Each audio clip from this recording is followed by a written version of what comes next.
தாவேகா சிறப்பு பொதுக்குழு கூட்டத்துல பேசின ஆதவ அர்ஜுனா எங்களுக்கு ரவுடி அரசியல் தெரியாதுன்னு அம்பி மாதிரி பேசுவாரு. அடுத்த சில நிமிடங்கள்லயே யாரு ரவுடி யார் அதிகாரத்துல இருப்பான்னு 6 மாசம் கழிச்சு பாருங்கடான்னு சொல்லி உரிமையில் வந்து திட்டுவாரு. அம்பியின் முடிவு வந்து மாறினாரு. இதை வச்சு சபாநாயகர் அப்பாவை என்ன சொல்றாருன்னா, நானும் ரவுடி தாங்கிற அரசியலை கையில் எடுத்துருக்காங்க தாவேகா. கரூர் விவகாரத்துல ரொம்ப பெருந்தன்மையோட நடந்துகிட்டாரு முதலமைச்சர். ஆனா அவரை சிறுமப்படுத்தி பேசுறாங்க. இப்படி சிறுமைப்படுத்தி பேசுறவங்க சீக்கிரம் சிறுமைப்பட்டு போவாங்கன்னு சாபம் விட்டுருக்காரு. அதெல்லாம் தாண்டி எது கட்சி ஆரம்பிச்சாருன்னு தெரியல. அதை விஜய்கிட்ட தான் கேட்கணும்னு வேற சொல்லியிருக்காரு.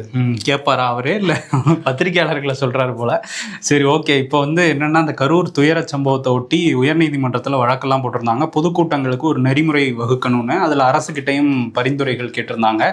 அதுக்கு மூத்த அமைச்சர்கள் தலைமையில் அனைத்து கட்சி கூட்டம் வந்து நடந்தது. இந்த அங்கீகரிக்கப்பட்ட கட்சிகள் காங்கிரஸ், பாஜக, அதிமுக, நாம் தமிழர்லாம் வந்து கலந்துக்கிட்டாங்க. இதில் ஒரு முடிவு எடுத்திருக்காங்க. என்ன அப்படின்னா, இனிமேல் டெபாசிட் அமௌண்ட் கட்டணும். இப்போ ஒரு கட்சி வந்து கூட்டம் நடத்துகிறாங்க அப்படின்னா அதில் 5000 பேர்லேருந்து 10000 பேர் கூட்டுறாங்கன்னா 1 லட்ச ரூபா.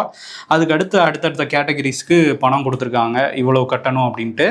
இப்போ 50000 பேருக்கு மேலேனா 20 லட்ச ரூபா வரையும் வைப்பு தொகை கட்டணும் அப்படின்லாம் சொல்லியிருக்காங்க. இந்த ரோட் ஷோ பொதுக்கூட்டம் எதுவாக இருந்தாலும் 3 மணி நேரத்துக்குள்ளே முடிக்கணும். ஒருவேளை அதுக்கு மேலே டைம் வேணும்னா அந்த பகுதி காவல் அதிகாரிகள் அதை முடிவெடுப்பாங்க பேசி அப்படின்னு சொல்லியிருக்காங்க. இப்போ கூட்டம் தொடங்குறதுக்கு முன்னாடி 2 மணி நேரம் மட்டும்தான் மக்களை காக்க வைக்கணும், அதிகபட்சம் அவ்வளோதான். அதுக்கு மேலாம் விடக்கூடாது மக்களை அப்படின்னும் சொல்லியிருக்காங்க. ஆமாம், சீக்கிரம் நீதிமன்றம் ஒரு நெறிமுறைகளை வகுத்தாங்க அப்படின்னா தமிழ்நாட்டில் இனிமேல் எந்த விதமான உயிரிழப்பும் கூட்ட நெரிசலாம் நடக்கவே கூடாது. அது அரசியல் கூட்டங்களாக இருக்கட்டும், ஏதாவது நிகழ்ச்சியாக இருக்கட்டும், இல்லை திருவிழாவாக இருக்கட்டும், இதோட வந்து இந்த அவலம் வந்து முடியட்டும்.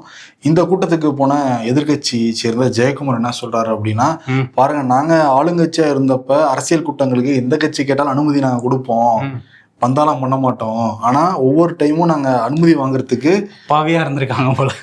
சரி, ஓகே. நீதிமன்றத்துக்கு போய் அனுமதி வாங்கிட்டு வர சூழல தான் இருக்கு. இங்க தமிழ்நாட்டுல ஜனநாயகம் இல்லைன்றாரு. இன்னொரு பக்கம் என்னன்னா, இந்த கூட்டத்தை நடத்தியிருக்க வேண்டியது முதலமைச்சர், அவரு வரல, துணை முதலமைச்சர் வரல, அப்புறம் எப்படி ஒரு மேம்போக்கா நடத்தணும்னு நடத்துறீங்கன்னா கேள்வி கேட்டு இருக்காரு. 40 பேர் உயிரிழந்திருக்காங்க, நீங்க நேர்ல எல்லாம் போயிட்டு வந்தீங்க, பட் நீங்க ஒரு நீதிமன்றம் உத்தரவிட்டு இருக்குங்கிற பட்சத்துல எவ்வளவு சின்சியரா இந்த கூட்டத்தை வந்து நடத்திருக்கணும். ஆளும் தரப்பு ஒரு மூத்த அமைச்சர் நடத்திருக்காங்க, பட் முதலமைச்சர் துணை முதலமைச்சர் வந்திருக்கீங்களா அந்த கூட்டத்துக்கு? ஆமா, அதுதான் அவரு கேட்கிறாரு.